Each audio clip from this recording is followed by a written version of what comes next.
rồi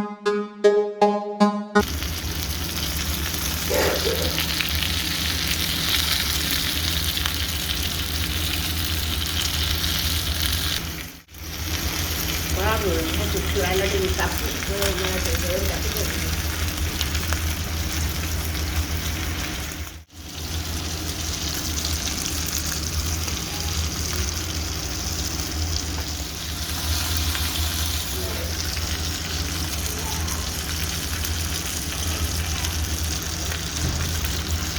cuatro.